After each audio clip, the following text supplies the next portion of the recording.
नमो भगवते वासुदेवाय। ॐ नमो भगवते वासुदेवाय। नारायणं नमस्कृत्य नरं चैव नरोत्तमं देवीं सरस्वतीं व्यासं ततो जयमुदीरयेत्। नष्टप्रायेषु भद्रेषु नित्यं भागवत सेवया भगवती उत्तमश्लोके भक्तिर्भवति नैष्टिकी। निगमकल्पतरोर्गलितं फलं सुखमुखादमृतद्रवसंयुतं पिबद भागवतं रसमालयं पुरहो रसिका भुवि भावुकाः। ॐ ज्ञानाञ्जनशलाकया चक्षुरुन्मिलितं येन तस्मै श्रीगुरवे नमः। श्रीचैतन्यमनोभीष्टं स्थापितं येन भूतले स्वयं रूपः माह्यं ददाति स्वपदान्तिकम्। वन्देऽहं श्रीगुरो श्रीयुतापदकमलं श्रीगुरुं वैष्णवांश्च श्रीरूपं साग्रजातं सहगण रघुनाथान्वितं तं सजीवं साद्वैतं सावधूतं परिजनसहितं कृष्णचैतन्यदेवं श्रीराधा कृष्णपादान् सहगण ललिता श्रीविशाखान्वितांश्च। हे कृष्ण करुणा सिन्धो दीनबन्धो जगत्पते गोपेश गोपिका कान्त राधा कान्त नमोऽस्तु ते। तप्तकाञ्चन गौराङ्गी राधे वृन्दावनेश्वरी वृषभानुसुते देवी प्रणमामि हरिप्रिये। वाञ्छाकल्पतरुभ्यश्च कृपा सिन्धुभ्यः च पतितानां पावनेभ्यो वैष्णवेभ्यो नमो नमः। नमो विष्णुपादाय कृष्णप्रेष्ठाय भूतले श्रीमते भक्तिवेदान्त स्वामिन्निति नामिने। नमस्ते सारस्वते देवे गौरवाणी प्रचारिणे निर्विशेष शून्यवादी पाश्चात्यदेशतारिणे। जय श्री कृष्ण चैतन्य प्रभु नित्यानंद श्री अद्वैत गदाधर श्रीवासादि गौरभक्तवृंद। हरे कृष्ण कृष्ण कृष्ण हरे हरे हरे राम राम राम हरे हरे। मुखं करोति वाचालं पङ्गुं लङ्घयते गिरिं यत्कृपातमहं वन्दे श्रीगुरुं दीनधारिणं परमानन्दं माधवं श्रीचैतन्यम् ईश्वरं। हरिः ओं तत्सत्। कदाञ्चन स्मृते यस्मिन् दुष्करं सुकरं भवेत् दुष्करेति विरीदं स्यात् श्रीचैतन्यं नमामि तं। हरे கிருஷ்ணா. நேற்று பாகவதம் பார்த்ததுல என்ன பாயிண்ட்ஸ் ஞாபகம் இருக்கு? ஹரே கிருஷ்ணா. நமஸ்காரம் மாதாஜி. பவ நமஸ்காரம் ஔஷதி மாதாஜி. அப்படிங்கறதும் பகவானோட நேம் சொன்னீங்க. ம் மனசுக்கு மருந்து வந்து நாமம், உடலுக்கு மருந்து பிரசாதம்னு சொன்னீங்க. Thank you Mataji, thank you. ஹரே கிருஷ்ணா மாதாஜி. அதாவது ஹரே கிருஷ்ணா. ராஜ்யத்திற்கு வரத்துக்கு வழிகள் சொன்னேன். ராஜ்யத்துக்கு வரத்துக்கு வழிகள் சொன்னேன். 4 வழிகள். மானம் அவமானத்தை விட வேண்டும். ம் மோகத்திலிருந்து விடுபடணும். பகவான் பக்தியில் நிலை பெற்று இருக்கணும். சுகம், துக்கம், புகழ், இகழ் இதெல்லாம் விடணும். ம் பகவானுடைய ராஜ்யத்துக்கு போறதுக்கான வழிகளை பார்த்தோம். வழிகளை Thank you, சொன்னேன் Mataji. Thank you Mataji. Thank you. எவ்வளவு சொத்து இருந்தாலும் கிளம்புறப்ப எல்லாத்தையும் விட்டுட்டு தான் போகணும். அதை புரிஞ்சு நம்ம நடந்துக்கணும். Okay, thank you. Srimad Bhagavatam 2வது ஸ்கந்தம் 7வது அத்தியாயம் அவதாரங்களும் அவர்களின் குறிப்பிட்ட கடமைகளும். பதம் இன்னைக்கு 24. பகவான் ராமருடைய அவதாரத்தை பத்தி பார்த்தோம். அதான் இன்னைக்கும் நம்ம கண்டினியூ பண்ண போறோம். யஸ்மா அதாத் உததிர் ஊட பயாங்க வேபோ மார்க்கம் சபதி அரிபுரம் ஹரபத் இதசோஹு தூரே சுக்ருன்மதிதரோஷ் சுஷோன திருஷ்டியாக தாப்யமானா மகரோரக நக்ரச்சக்ரஹ. மொழிபெயர்ப்பு பொருளுரை வழங்கியவர் தெய்வத்திராச பக்தி வேதாந்த சுவாமி ஸ்ரீல பிரபுபாத் கி ஜெய். தூரத்தில் உள்ள தமது அந்தரங்க தோழியில் சீதா பிரிவால் துயருற்ற பகவான் ராமச்சந்திரர் ஸ்வர்கலோக ராஜ்யத்தை எரித்துவிட விரும்பிய ஹரனுடையதை போன்ற சிவந்த கண்களுடன் ராவணனின் நகரத்தின் மீது பார்வையை செலுத்தினார். மகா சமுத்திர வாசிகளான சுறாமீன்கள், பாம்புகள் மற்றும் முதலைகள் போன்ற நீர்வாழ்வன பகவானின் கோபமான பழுத்து சிவந்த கண்களின் உஷ்ணத்தால் எரிக்கப்பட்டன. இதனால் பயம் கொண்டு நடுங்கிய மகா சமுத்திரம் அவருக்கு வழிவிட்டது. சோ பகவான் ஒரு சில சமயங்கள்ல தான் தான் முழுமுதற் கடவுள் அப்படிங்கிறத அந்த அவதாரத்துல வெளிப்படுத்துறார். அதுல முக்கியமானது இந்த ஒரு லீலை. சமுத்திரராஜன் கிட்ட சொல்லி பார்க்கிறார், அவர் வழி விட காணும். அதனால பகவானு கோபம் வந்து தன்னுடைய இந்த கோபமான பார்வையால சமுத்திரத்தை என்ன பாடுபடுத்தினார் அப்படின்னு இங்க வந்து சொல்லப்பட்டிருக்கு. பொருளுரை மைத்திலி மாதாஜி படிக்கிறீங்களா? ஹரே கிருஷ்ணா மாதாஜி, நமஸ்காரம். ஹரே கிருஷ்ணா, நமஸ்காரம். பொருளுரை ஷில பிரபாவுக்கு ஜெய். புலனறி உள்ள ஒரு ஜீவனின் ஒவ்வொரு உணர்வும் விழுமுதற் கடவுளிடம் உள்ளது. ஏனெனில் அவர் மற்ற எல்லா ஜீவராசிகளுக்கும் தலைமையானவரும் மூல ஜீவனும் ஆவார். மற்ற எல்லா நித்திய ஜீவன்களுக்கிடையில் அவர் தலைமையான நித்திய புருஷர் ஆவார்.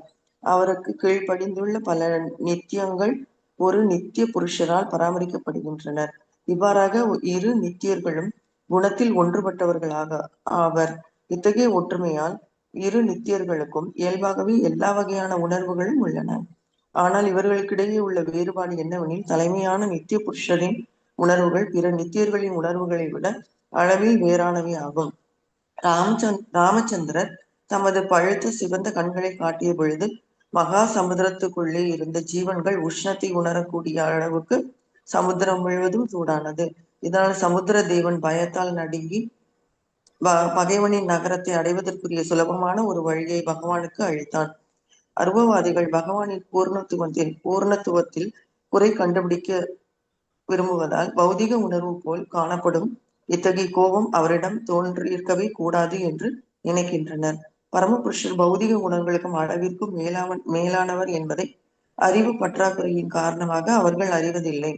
பகவான் ராமச்சந்திரரின் உணர்வு பௌதிகமானதாக இருந்திருக்குமானால் சமுத்திரம் முழுவதையும் மட்டுமல்லாமல் அதில் உள்ள உயிரினங்களையும் அதனால் எப்படி கலவரமடைய செய்ய முடியும். பிறருடைய பௌதிக கோபத்தால் பெரும் சமுத்திரத்தில் உஷ்ணத்தை உண்டாக்க முடியுமா? ஸ்ரீமத் பாகவதத்தின் ஆரம்பத்தில் கூறப்பட்டிருப்பது போல் பரம சத்தியம் அனைத்திற்கும் மூலமாகும். எனவே பரமபுருஷர் தற்காலிகமான ஜட உலகில் பிரதிபலிக்கும் உணர்வுகள் இல்லாதவராக இருக்க முடியாது. இன்னும் சரிவர கூறுமிடத்து பகவானின் கோபத்திலோ அல்லது கருணையிலோ காணப்படும் வெவ்வேறு மனோபாவங்கள் தெய்வீகமான படியில் இருப்பதால் இவற்றுக்கிடையில் பௌதிக வேறுபாடுகள் கிடையாது. அருவவாதிகள் நினைப்பதை போல் இத்தகைய மனோபாவங்கள் பரமனிடம் இல்லாமல் போய்விடவில்லை. இவர்கள் ஆன்மீக உலகை பற்றி பௌதிகமான முறையில் கணக்கிடுகின்றனர். ஹரே கிருஷ்ணா மாதாஜி. தேங்க்யூ மாதாஜி. தேங்க்யூ மாதாஜி. நேற்று கூட நம்ம கோவத்தை பத்தி டிஸ்கஸ் பண்ணுவோம். நிறைய நமக்கு கோவம் வருது அப்படிலாம் டிஸ்கஸ் பண்ணுவோம். நம்மளுடைய கோவத்தினால நமக்கு தான் உடம்பு சரியில்லாம போகும், வேற ஒரு நன்மையும் கிடையாது. 2 தடவை கோவப்படும் போது கொஞ்சம் பயந்துப்பாங்க. சும்மா சும்மா கோவப்பட்டோம்னா ஆமா இதுக்கு வேலை இல்லை, எப்ப பார்த்தாலும் கோவம் வந்து இதை கத்திக்கிட்டே இருப்பாங்க அப்படின்னு சொல்லிட்டு போயிட்டே இருப்பாங்க. இப்ப இருக்கிறவங்க யாரும் ஒன்றும் பயப்பட மாட்டாங்க. ஆனா பகவானுடைய கோபம் இதுக்காக பிரபுபாதர் வந்து இந்த கம்பாரிசன் கொடுக்குறாரு அப்படின்னாக்க, அவருக்கு உணர்ச்சிகள் இருக்கு. பகவான் ஒரு கல்லோ மரமோ கிடையாது. சகல உணர்வுகளும் எல்லா ரசங்களும் நிரம்பியவர். அவருக்கு கோபம் வரதுனால தான் நமக்கு கொஞ்சம் கோபம் வரும். அவர்கிட்ட இருக்கிற உணர்வுகள் இருக்கிறதுனால தான் நமக்கு உணர்வுகள் இருக்கு. நம்ம ஏற்கனவே பகவானுடைய விஸ்வரூபத்தை பத்தி பார்க்கும்போது, படைப்பு பத்தி பார்க்கும்போதெல்லாம் பார்த்தோம் இல்லையா? அவர் வந்து சுவாசிக்கிறதுனால நமக்கு சுவாசம் வருது, அவர் நறுமணங்கள் அவருடைய சுவாசத்தினால நறுமணங்கள் வருது அப்படின்னு பார்த்தோம். எல்லாம் அவர்கிட்ட தான் வருது. அதனால பகவான் எல்லா உணர்வுகளும் பூரணமாக நிரம்பியவர். பட் அவருடைய கோபத்துக்கும் நம்முடைய கோபத்துக்கும் என்ன வித்தியாசம்? அவருடைய கோபத்தினால அவரால் கடலையே கொந்தளிக்க பண்ண முடிஞ்சது. நம்ம கோபத்தினாலதான் சொல்றேனே, நமக்கு தான் பிபி ஜாஸ்தியாகும், நமக்கு தான் உடம்பு சரியில்லாம போகுமே தவிர நம்ம கோபத்தினால வேற எந்த பிரயோஜனமும் கிடையாது. இப்ப இந்த 2 நாடுகள் கோவப்பட்டு ஒருத்தருக்கு என்ன பண்ணிக்கிறாங்க, குண்டு போட்டு அழிச்சுக்கிறாங்க. அவ்வளவுதான், நம்ம தான் அழிஞ்சு போவோம். இந்த கோபத்தினால வேற எந்த நன்மையும் நமக்கு கிடையாது. சோ அதனால இப்போ இங்க வந்து ஒரு ஸ்லோகம் பிரபுபாதர் வந்து கோட் பண்றார். என்ன ஸ்லோகம் யாராவது சொல்ல முடியுமா? நம்ம அடிக்கடி கிராஸ் பண்ணது வந்து பகவத்கீதையோ பாகவதமோ கிடையாது, உபநிஷத்து ஸ்லோகம். ஃபர்ஸ்ட் இந்த பொருளுடைய ஆரம்பத்துல சொல்றார் ஒரு ஸ்லோகத்தை தான். என்ன ஸ்லோகம் சொல்றார் பிரபுபாதர்?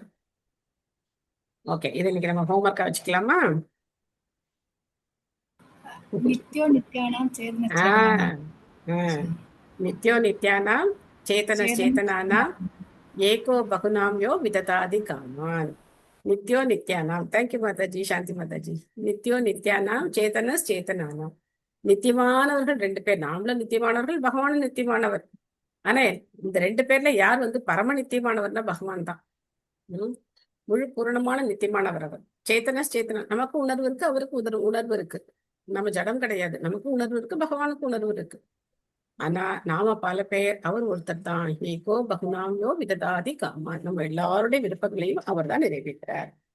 சோ அப்பேற்பட்ட அந்த பகவான் தன்னுடைய எல்லையற்ற அந்த கருணையினால, காரணமற்ற கருணையினால பகைவர்களை அழிக்கிறதும் பக்தர்களை காப்பாத்துறதும், இது ரெண்டுமே பௌதிக படியில பார்த்தோம் அப்படின்னா வேறுபாடு இருக்கிற மாதிரி இருக்கே தவிர ஆன்மீக படித்தரத்துல எந்த வேறுபாடும் கிடையாது. பௌதிக உலகத்தை ஆன்மீகமா கணக்கு பண்ணக்கூடாது.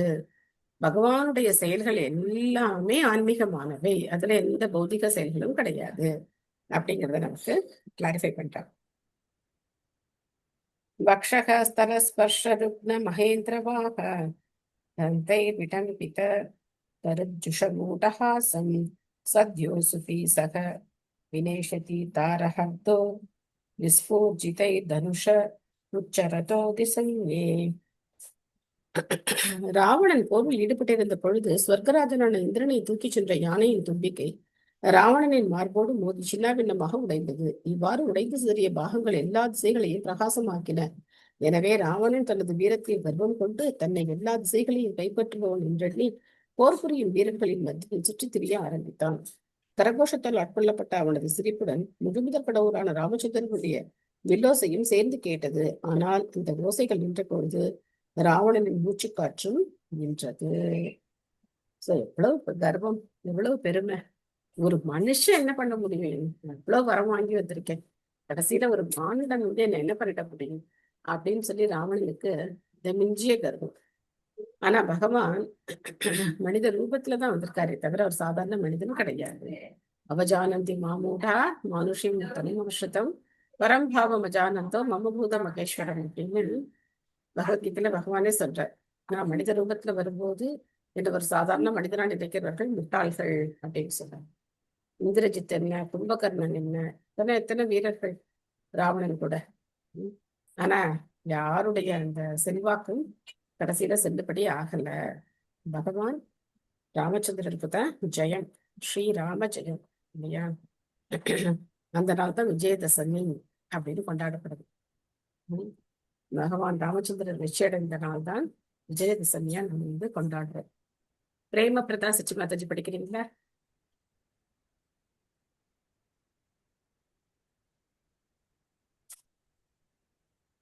கரேஷ்னா மாதாஜி எதுவுமே கேட்கலைங்க மாதாஜி. ஓகே. சுதா மாதாஜி படிக்கிறீங்களா? மாதாஜி எது ஹரேஷா மாதாஜி படிக்கிற மாதாஜி. ம். பொருளுரை ஸ்ரீல பிரபுபாதருக்கு ஜெய். ஒரு ஜீவராசி எவ்வளவு சக்தி வாய்ந்தவனாக இருந்தாலும் அவன் பகவானால் கொல்லப்படும் பொழுது அவனை யாராலும் காப்பாற்ற முடியாது. அதை போலவே ஒருவன் எவ்வளவு பலவீனமாக இருப்பினும் அவன் பகவானால் பாதுகாக்கப்படுவானாயின் அவனை எவரும் அழிக்க முடியாது. ஹரேஷா ராதே மாதாஜி, கிருஷ்ணா மாரேக்கே, மாரே கிருஷ்ணா ராதேக்கேன்னு சொல்றோம். பகவான் அழிக்கணும்னு நினைச்சாருன்னா எந்த சக்தியாலையும் காப்பாற்ற முடியாது. ஆனா பகவான் காப்பாற்றணும்னு ஒருத்தர் நினைச்சாருன்னா எப்பேற்பட்ட கஷ்டத்துல இருந்து அவர் வந்து காப்பாற்றப்படுவார். பூமே சுரேதர விரோத விமர்த்திதாயாக கிளேஷ வியாஜாய கலகே சித கிருஷ்ண கேஷக ஜாதக கரிஷ்யதி ஜனான் பலஷ்ய மார்த்தக கர்மாணி சாத்மா மகிமோ பனிபந்தனானி. நாஸ்திகர்களான அரசர்களின் போர் பலத்தால் உலகம் அதிக சுமையேற்றப்படும் பொழுது உலகின் துன்பத்தை குறைப்பதற்காக பகவான் தமது விரிவங்கத்துடன் அவதரித்தார். இப்படி அவதரிக்கும் பகவான் வறுமையான அழகிய கீஷத்துடன் கூடிய தமது சுய உறவில் வருகிறார். மேலும் அவரது உன்னதமான பெருமைகளை பரப்புவதற்காக அவர் அசாதாரணமான முறையில் செயல்படுகிறார். அவர் எவ்வளவு பெருமை வாய்ந்தவர் என்பதை ஒருவராலும் மதிப்பிட முடியாது. பகவானுடைய கேசங்களுடைய அழகு இங்கே வர்ணிக்கப்பட்டிருக்கு. சுருண்ட கருமையான கேசங்கள், பகவானுடைய கேசங்கள், அது முகத்துல வந்து விழும்போது இவ்வளவு அழகா இருந்துச்சு. பொதுவா கருமையான கேசம் அப்படிங்கிறது வெண்மையான முகத்துக்கு அழகா இருக்கும். ஆனா பகவானும் முகமும் கருப்பு, அவருடைய கேசமும் கருப்பு. இன்னும் தாமோதர லீலையில இன்னுமே ரொம்ப அருமையா இருக்கும் பகவானுடைய முக வர்ணனைகளை பார்க்கும்போது. யசோதை மையிட்ட மையெல்லாம் என்னாச்சு, கரைஞ்சு அழுது பகவானுடைய கன்னத்துல அது கரைஞ்சு வர அது பாக்குறதுக்கு அவருடைய கண்ணம் இன்னும் பளபளப்பா இருக்கான். இது ரொம்ப அழகா பளபளன்னு தெரியுது. கருப்பு, ஏற்கனவே கருப்பு, இதுல கண்மை வேற கரைஞ்சு வந்தா இன்னும் கருப்பு. ஆனா அந்த கருப்பு எவ்வளவு அழகு கொடுக்கறது பகவானுக்கு. அதாவது பகவானுக்கு அழகு கொடுக்கறதுங்கிறத விட பகவான் தன்னுடைய ஆபரணங்களுக்கு எல்லாத்துக்கும் பகவான் அழகு கொடுக்கிறார். அதனாலதான் பகவானை அழகுக்கு அழகு சேர்ப்பவர்னு சொல்றாங்க. பொருளுரை. அகிலா மதஸ் படிக்கிறீங்களா? ஹரே கிருஷ்ணா மாதாஜி. ஹரே கிருஷ்ணா. ஸ்ரீல பிரபுபாதருக்கு ஜெய். இப்பதம் பிரத்யேகமாக பகவான் ஸ்ரீ கிருஷ்ணர் மற்றும் அவரது உடனடியான விரிவாக்கமாகிய அம்சம் பகவான் ஸ்ரீ பலதேவர் ஆகியோரின் தோற்றத்தை விவரிக்கிறது. இவர்கள் இருவருமே ஒரே பரமபுருஷ பகவானே ஆவர். பகவான் தம்மை எண்ணிலடங்காத உருவங்களாகவும் சக்திகளாகவும் விரிவடைய செய்கிறார். இவை அனைத்தும் மொத்தமாக சேர்ந்து ஒரு பரபிரம்மம் எனப்படுகிறது. பகவானின் இத்தகைய விரிவுகள் இரு பிரிவுகளாக வகுக்கப்பட்டுள்ளன. அவற்றில் ஒன்று சுய விரிவங்கம், மற்றது சமற்ற விரிவங்கம். சுய விரிவங்கங்கள் விஷ்ணு தத்துவங்கள் என்றும் சமமற்ற விரிவங்கங்கள் ஜீவ தத்துவங்கள் என்றும் அழைக்கப்படுகின்றன. பகவான் ஸ்ரீ கிருஷ்ணரின் முதல் சுய விரிவங்கமாக இருப்பவர் ஸ்ரீ பலதேவர் ஆவார். கிருஷ்ணரும் பலராமரும் அவர்களுடைய முன்னேற்றம் அடைந்த வயதிலும் அழகிய கருமையான கேசத்தை கொண்டிருந்தனர் என்று விஷ்ணு புராணத்திலும் மகாபாரதத்திலும் குறிப்பிடப்பட்டுள்ளது. அனுபலக்ஷிய மார்க்கக அல்லது இன்னும் விஞ்ஞானபூர்வமான வேத மொழிகளில் அவர் அவான் மனசா கோச்சரக என்று அழைக்கப்படுகிறார். அதாவது பொதுமக்களின் எல்லைக்குட்பட்ட புலனறிவால் ஒருபோதும் காணப்படவோ அல்லது உணரப்படவோ முடியாதவர் என்பது இதன் பொருளாகும். பகவத்கீதையில் 7.25 நாகம் பிரகாங் சர்வசிய யோகமாயா சமாவிருத்தக என்று பகவானால் கூறப்பட்டுள்ளது. அதாவது அனைவருக்கும் தம்மை வெளிப்படுத்திக் கொள்ளாத உரிமை பகவானுக்கு உண்டு. உண்மையான பக்தர்களால் மட்டுமே அவரது பிரத்யேகமான லட்சணங்களை அறிய முடியும். இத்தகைய பற்பல லட்சணங்களில் ஒன்று இங்கு இப்பதத்தில் குறிப்பிடப்பட்டுள்ளது. அது பகவான் எப்பொழுதும் அழகிய கருமையான கேசத்துடன் தோற்றமளிப்பவர், சித கிருஷ்ண கேசக என்பதாகும். பகவான் ஸ்ரீ கிருஷ்ணரும் பலதேவரும் இத்தகைய கருமை நிற கேசத்தை கொண்டிருந்ததால் அவர்களின் முன்னேற்றமடைந்த வயதிலும் 16 வயதே நிரம்பிய இளம் வாலிபர்களாகவே அவர்கள் தோற்றமளித்தனர். இதுவே முழுமுதற் கடவுளின் பிரத்யேகமான லட்சணமாகும். எல்லா ஜீவராசிகளுக்கு இடையிலும் அவர் புராண புருஷர் என்றும் அவர் எப்பொழுதும் புத்திளமை வாய்ந்த ஒரு சிறுவனை போலவே காட்சியளிக்கிறார் என்றும் பிரம்ம சங்கீதை குறிப்பிடுகிறது. அதுவே ஆன்மீக உடலுக்குரிய சிறப்பு அம்சமாகும். ஜட உடல் பிறப்பு, இறப்பு, மூப்பு மற்றும் நோய் ஆகியவற்றால் அடையாளம் காணப்படுகிறது. ஆனால் ஆன்மீக உடலிடம் இத்தகைய அறிகுறிகள் சிறிதும் இல்லை. வைகுண்ட லோகங்களில் நித்தியமான வாழ்வுடனும் ஆனந்தத்துடனும் வாழும் ஜீவராசிகள் முதுமையின் எவ்வித அறிகுறியாலும் பாதிக்கப்படாத ஆன்மீக உடலை பெற்றுள்ளனர். யமதூதர்களின் பிடியிலிருந்து அஜாமிலனை விடுவிப்பதற்காக வந்த விஷ்ணு தூதர்கள் இளம் வாலிபர்களை போல் காணப்பட்டனர் என்று பாகவதத்தில் 6ஆம் காண்டம் விவரிக்கப்பட்டுள்ளது. இது இப்பதத்தின் வர்ணனைகளை உறுதிப்படுத்துவதாக உள்ளது. இவ்வாறாக வைகுண்ட லோகங்களில் உள்ள பகவான் மற்றும் பிற வாசிகள் ஆகியோரின் ஆன்மீக உடல்கள் இவ்வுலகை சேர்ந்த ஜட உடல்களிலிருந்து முற்றிலும் வேறானவை என்பது ஆராய்ந்து அறியப்பட்டுள்ளது. எனவே அவ்வுலகிலிருந்து இவ்வுலகிற்கு பகவான் அவதரித்து வரும்பொழுது தமது அந்தரங்க சக்தியால் ஆன ஆத்ம மாயா ஆன்மீக உடலுடன் பகிரங்கமான ஜடசக்தியின் பகிரங்க மாயா எவ்வித களங்கமும் இல்லாமல் வருகிறார். அருவ பிரம்மம் ஒரு ஜட உடலை ஏற்று இந்த ஜட உலகில் தோன்றுகிறார் என்று நிரூபிக்கப்படாத வாக்குமூலம் மிகவும் அசட்டுத்தனமானதாகும். எனவே பகவான் இங்கு வரும் பொழுது அவருக்கு இருப்பது ஆன்மீக உடலாகும். அருவமான பிரம்மஜோதியானது பகவானுடைய உடலிலிருந்து வெளிப்படும் பிரகாசம் மட்டுமே ஆகும். மேலும் பகவானுடைய உடலுக்கும் பிரம்மஜோதி என்று அழைக்கப்படும் பகவானின் அருவமான கதிருக்கும் எந்த வேறுபாடும் இல்லை. இப்பொழுது சர்வ வல்லமை படைத்தவரான பகவான் ஏன் யோக்கியமற்ற அரச பரம்பரையினால் உண்டாக்கப்பட்ட உலக சுமையை குறைப்பதற்காக இங்கு வருகிறார் என்பதே கேள்வியாகும். இத்தகைய நோக்கங்களுக்காக பகவான் சொந்தமாக இங்கு வரவேண்டிய அவசியம் நிச்சயமாக இல்லை. ஆனால் பகவானின் புகழை பாடுவதன் மூலமாக வாழ்வை அனுபவிக்க விரும்பும் அவரது தூய பக்தர்களை ஊக்குவிப்பதற்காக அவர் கீழிறங்கி வந்து தமது உன்னதமான செயல்களை வெளிப்படுத்துகிறார். பகவானின் சிறந்த பக்தர்களான மகாத்மாக்கள் பகவானின் லீலைகளை பாடுவதில் ஆனந்தம் அடைகின்றனர் என்று பகவத்கீதை 9.13 to 9.14 குறிப்பிடுகிறது. பகவானையும் அவரது உன்னதமான லீலைகளையும் நோக்கி நம் கவனத்தை திருப்புவதற்காகவே வேத இலக்கியங்கள் உள்ளன. இவ்வாறாக உலகாயதமான மக்களுடன் பகவான் மேற்கொள்ளும் லீலைகள் அவரது தூய பக்தர்களால் விவாதிக்கப்படுவதற்குரிய விஷயங்களை உண்டாக்குகின்றன. Hare Krishna. Thank you Mataji. Thank you Mataji. So பகவானை பத்தி பிரம்ம சம்ஹிதையில ஸ்லோகம் அப்படின்னாக்க अद्वैतमच्युतमनातिमनन्तरूपम् आद्यं पुराणपुरुषं नवयौवनं च वेदेषु दुर्लभमदुर्लभमात्मभक्तो கோவிந்தமாதிபுருஷம் தமஹம் பஜாமி. இந்த ஸ்லோகத்துல கிட்டத்தட்ட எல்லாமே கான்ட்ரவர்சி தான் இல்லையா? பகவான் ரொம்ப இளமையோட இருக்காராம், ஆனா புராண புருஷர், ரொம்ப ரொம்ப பழமையானவரா. சோ பிரபா சொல்றாரு, உங்களுடைய முதிர்ந்த வயது அப்படின்னாக்க அந்த குருஷேத்திர யுத்தத்துல பகவான் அவதரிச்சு 125 வருஷம் ஆச்சு. 125 வருஷத்துலயும் அவர் எப்படி இருக்கார்? 16 வயது இளைஞனாவே இருக்கார். அதை தாண்டி அவருடைய மூப்பு அப்படிங்கிறதே கிடையாது. சோ அதனால பகவான் என்னைக்கும் இளமையானவர். அதுக்கு நம்ம பாக்குறோம், அஜாமிலனுடைய சரித்திரத்திலேருந்து ஒரு உதாரணம் பிரபுபாத கொடுக்குறார். அஜாமிலன் நாராயணா அப்படின்னு கூப்பிட்டதுனால 4 விஷ்ணு தூதர்கள் வந்தாங்களாம். நாராயணா 4 அக்ஷரத்துக்கு 4 விஷ்ணு தூதர்கள் வந்தாங்களாம். அந்த 4 விஷ்ணு தூதர்களும் இளைஞர்கள் மாதிரி தான் இருந்தாங்க. யாருக்கும் வித்தியாசமே இல்லை. 4 பேருக்கும் என்ன இல்லை, வித்தியாசமே இல்லை. அதே மாதிரி 4 குமாரர்கள் அவங்க வைகுண்ட லோகத்துக்குள்ள போகணும்னு நினைக்கும் போது ஜெய விஜயர்களை பார்க்கும்போது அவங்களுக்குள்ளேயும் வயது வித்தியாசம் கண்டுபிடிக்க முடியல. யார் பெரியவர் யாரு சின்னவர்ங்கிற மாதிரிலாம் பார்க்கறதுக்கு ஒரே மாதிரி இருக்காங்க. அப்போ ஆன்மீக உலகத்துல இருக்கக்கூடிய அவங்களே அப்படின்னா அவங்களுக்கு அந்த தகுதியை தன்மையை கொடுத்த பகவான் எப்படி இருப்பார் இல்லையா? அந்த பகவான் இந்த பௌதிக உலகத்துக்கு இறங்கி வரும் போதும் அவருடைய ஆன்மீக தன்மை மாறாம வரார், எந்தவித மாற்றமும் இல்லாம வரார். ஏதோ பிரம்மம் மாயையோட கலந்து ஒரு உருவத்தை எடுத்துக்குது அப்படிங்கிற கூற்று எந்த விதமான ஆதாரமும் இல்லாதது. சாஸ்திர ஆதாரம் நமக்கு எதுவுமே கிடையாது. இதனால அறிவுவாதிகளுடைய அந்த வார்த்தையை நம்ம கேட்கக்கூட கூடாது அப்படின்னு சொல்லப்பட்டிருக்கு. இப்ப தொடர்ந்து நம்ம பகவானுடைய கிருஷ்ணனுடைய லீலைகள்ல திளைக்கலாம்.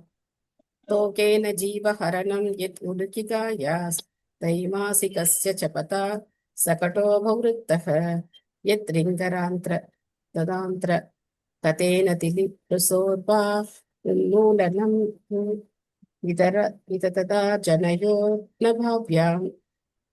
பகவான் ஸ்ரீ கிருஷ்ணர் தான் பரமபுருஷர் என்பதில் ஐயமில்லை. இல்லையெனில் அவர் தமது தாயாரின் மடியில் 3 மாதங்களில் நிரம்பியவராக இருக்கும் பொழுது தமது பாதத்தால் ஒரு வண்டியை கவிழ்ப்பதும், தவழ்ந்து செல்லும் குழந்தையாக இருக்கும் போது ஆகாயத்தை தொடும் அளவிற்கு உயரமாக வளர்ந்திருந்த 2 அர்ஜுன மரங்களை வேருடன் பிடுங்கி எறிவதும் எப்படி சாத்தியமாகும்? பகவானை தவிர வேறு இருவராலும் இந்த செயல்களை செய்வது சாத்தியம் அல்ல. மல்லிகா மாதாஜி படிக்கிறீங்களா?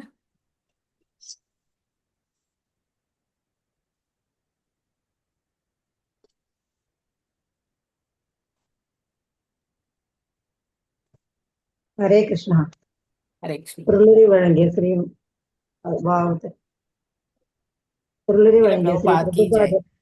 பிரபுபாதருக்கு ஜெய். மன கற்பனையாலோ அல்லது பெரும்பான்மையான வாக்காலோ கடவுளை ஒருவனால் உண்டாக்கிவிட முடியாது. இப்படி செய்வது புத்தியற்ற மக்களின் ஒரு பழக்கமாகி விட்டது. பகவான் எப்பொழுதும் பகவானே. சாதாரண ஒரு ஜீவராசி எப்பொழுதும் பகவானின் ஒரு பின்ன பகுதியாகவே இருக்கிறான். பகவான் இரண்டற்ற ஒருவராவார். ஆனால் சாதாரண ஜீவராசிகள் எண்ணற்ற பலராவர். இத்தகைய ஜீவராசிகள் அனைவரும் பகவானால் பராமரிக்கப்படுகின்றனர் என்பது வேத இலக்கியங்களின் தீர்ப்பாகும். கிருஷ்ணர் அவரது தாயின் மடி மீது இருந்த பொழுது அரக்கி பூதனை அங்கு தோன்றி குழந்தையை தன் மடி மீது வைத்து பாலூட்ட போவதாக யசோதையிடம் வேண்டினாள். தாய் யசோதை அதற்கு சம்மதித்து மரியாதைக்குரிய ஒரு பெண்ணின் வேடத்தில் இருந்த பூதனையின் மடிக்கு குழந்தையை மாற்றினாள். பூதனை தனது முளைக்காம்பின் மீது விஷத்தை தடவிக்கொண்டு குழந்தையை கொல்ல நினைத்தாள். ஆனால் பகவான் அவளது முளையை உறிஞ்சுவது போல் அவளுடைய உயிர்காற்றையும் சேர்த்து உறிஞ்சிவிட்டார். அதன் பின் 6 மைல்கள் நீளமுடையது என்று கூறப்படும் அந்த அரக்கியின் ராட்சச உடல் கீழே சாய்ந்தது. கிருஷ்ணனால் தம்மை 6 மைல்களை விட அதிக நீளமாக விரித்து கொள்ள முடியும். ஆனால் அந்த அரக்கியின் நீளத்துக்கு தம்மை விரிவடைய செய்து கொள்ளும் அவசியம் அவருக்கு இருக்கவில்லை. அவருடைய வாமன அவதாரத்தில் தம்மை ஒரு குள்ள பிராமணராக காட்டிக்கொண்டார். ஆனால் பலி மகாராஜனால் அளிக்கப்பட்ட 3 அடி நிலத்தை அளந்து எடுத்துக்கொள்வதற்காக தமது காலடியை அவர் பிரபஞ்சத்தின் உச்சி வரை லட்சக்கணக்கான மைல்கள் தூரம் விரிவடைய செய்தார்.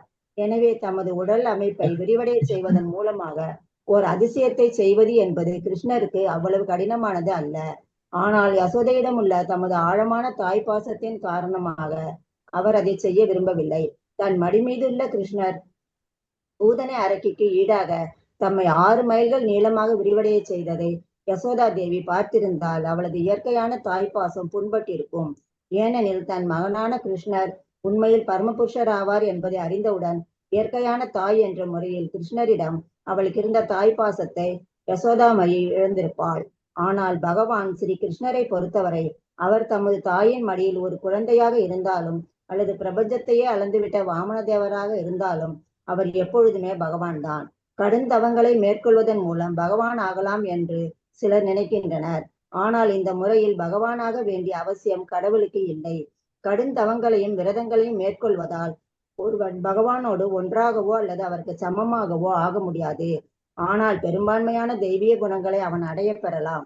ஒரு ஜீவராசியால் அதிகமான தெய்வீக குணங்களை அடைய முடியும், ஆனால் அவனால் கடவுளாக முடியாது. ஆனால் கிருஷ்ணருக்கு எவ்வகையான தவத்தையும் மேற்கொள்ள வேண்டிய அவசியம் இருக்கவில்லை. அவர் தமது தாயின் மடியில் இருந்தாலும் வளர்ந்து கொண்டிருந்தாலும் அல்லது வளர்ச்சியின் எந்த பருவத்தில் இருந்தாலும் எப்பொழுதுமே அவர் பகவான் தான். எனவே 3 மாத குழந்தையாக இருக்கும் பொழுதே அவர் சகடாசுரனை கொன்றார். இவன் யசோதை தேவியின் வீட்டில் உள்ள ஒரு வண்டிக்கு பின்னால் ஒளிந்திருந்தான். அப்பொழுது இங்கும் அங்குமாக தவழ்ந்து தம் தாயாரின் வீட்டு கடமைகளில் கிருஷ்ணர் தொந்தரவு செய்ததால் தாய் அவரை ஒரு உரலோடு பிணைத்து கட்டினாள். ஆனால் விஷமத்தனம் கொண்ட குழந்தை முற்றத்தில் மிகவும் உயரமாக வளர்ந்திருந்த 2 அர்ஜுன மரங்களை நோக்கி உரலை இழுத்துக்கொண்டே சென்றார். அந்த உரல் அவ்விரு மரங்களுக்கிடையில் சிக்கிக் கொண்டதால் அவை பயங்கரமான ஓசையுடன் கீழே சாய்ந்தன. யசோதா தேவி அச்சம்பவத்தை காண அங்கு வந்த பொழுது முற்றத்தில் தவழ்ந்து கொண்டிருந்த குழந்தை கிருஷ்ணர் தான் அச்சேதத்தை ஏற்படுத்தினார் என்பதை அறியாமல் பகவானின் கருணையால் கீழே சாய்ந்த மரங்களிலிருந்து குழந்தை காப்பாற்றப்பட்டதாக எண்ணினாள். இதுவே பகவானுக்கும் அவரது பக்தர்களுக்கும் இடையில் உள்ள அன்பு பரிமாற்ற முறையாகும். யசோதா தேவி பகவானையே தனது குழந்தையாக பெற விரும்பினார். அதற்கேற்றவாறு பகவானும் அவள் மடியில் ஒரு குழந்தையை போல் விளையாடினார். ஆனால் அதே சமயம் தேவைப்பட்ட பொழுதெல்லாம் சர்வ வல்லமையுடைய பகவானின் பாகத்தையும் அவர் ஏற்றார். அத்தகைய லீலைகளை செய்து பகவான் அனைவருடைய விருப்பங்களையும் நிறைவேற்றினார். குபேரனின் 2 மகன்கள் நாரதரின் சாபத்தால் மரங்களாக பிறந்தனர். பிரம்மாண்டமான அர்ஜுன மரங்களை வீழ்த்தி குபேரனின் 2 மகன்களுக்கும் சாப விமோசனம் அளிக்க வேண்டும் என்பதுவே பகவானின் நோக்கமாகும். அதே சமயத்தில் யசோதையின் வீட்டு முற்றத்தில் தவழ்ந்து விளையாடும் ஒரு குழந்தையைப் போலவும் இருந்தார். தமக்கு சொந்தமான வீட்டின் முற்றத்தில் இத்தகைய திருவிளையாடல்களை கண்டு யசோதா தேவி உன்னத இன்பம் அடைந்தார். எல்லா சூழ்நிலைகளிலும் பகவான் பிரபஞ்சத்தின் இறைவனாகவே விளங்குகிறார். பிரம்மாண்டமான ரூபத்தில் இருந்தாலும் அல்லது சிறிய ரூபத்தில் இருந்தாலும் அகிலலோக நாயகனைப் போலவே அவரால் செயலாற்ற முடியும். ஹரே கிருஷ்ணா. ஹரே கிருஷ்ணா. தேங்க்யூ மாதாஜி. பல பல லீலைகள் இந்த ஒரு பொருளுரையில நம்ம பாக்குறோம். பூத்தனாவதம் நினைச்சு கூட பார்க்க முடியாது இல்லையா? இப்ப எங்க வீட்லயே ஒரு குழந்தை இருக்கு. 10 நாள் 15 நாள் அந்த குழந்தை ஒரு கொசு கடிக்கிறத கூட அந்த குழந்தையால என்ன பண்ண முடியாது, தடுக்க முடியாது, தன்னைத்தானே காப்பாத்திக்க முடியாது. உடம்பெல்லாம் கொசு கடிச்சு வச்சிருக்கு. சோ அதே 10 நாள் குழந்தையா இருக்கும்போது கிருஷ்ணர் என்ன பண்றார்? பூத்தனாவை வதம் பண்றார். சோ பிரபுபாதர் இங்க ரொம்ப அழகா கம்பேர் பண்றார். பூத்தனாவோட உடம்பு 6 மைல் நீளம் இருந்தது. அதனால கிருஷ்ணர் தன்னை அவ்வளவு பெருசா விரிச்சுக்கிட்டு அவ்வளவு பெருசாகி பூத்தனாவோட வதம் பண்ணாரான்னா கிடையாது. நாம பார்க்கலாம் மகிஷாசுர மர்தினி இந்த மாதிரி நிறைய காளி தேவி இவங்கெல்லாம் வதம் பண்ணும்போது பார்த்தோம்னா அப்படி சிங்கத்து மேல இந்த மண்டை போடு மாலை எல்லாம் போட்டுக்கிட்டு கையில திரிசூலம் எல்லாம் வச்சுக்கிட்டு அசுரர்கள் எல்லாம் வதம் பண்றதை பார்க்கணும். ஆனா கிருஷ்ணன் என்ன பண்றார்? தன்னுடைய நிலை மாறாம அதே 10 நாள் குழந்தை, நீ என்ன நோக்கத்தோட பால் கொடுக்கலான்னு வந்தியா? சரி, நானும் என்ன பண்றேன், பால் குடிக்கிற குழந்தையாவே இருந்துக்கிறேன் அப்படின்னு சொல்லி அப்படி தாயுடைய பாலை குடிக்கிற மாதிரியே யசோதைய இந்த பூத்தனாவுடைய உயிரையும் குடிக்கிறார். அதுக்கப்புறம் அந்த பூத்தனா 6 மைல் நீளத்துக்கு தன்னுடைய கோரமான ரூபத்தை காட்டி கீழே விழறா.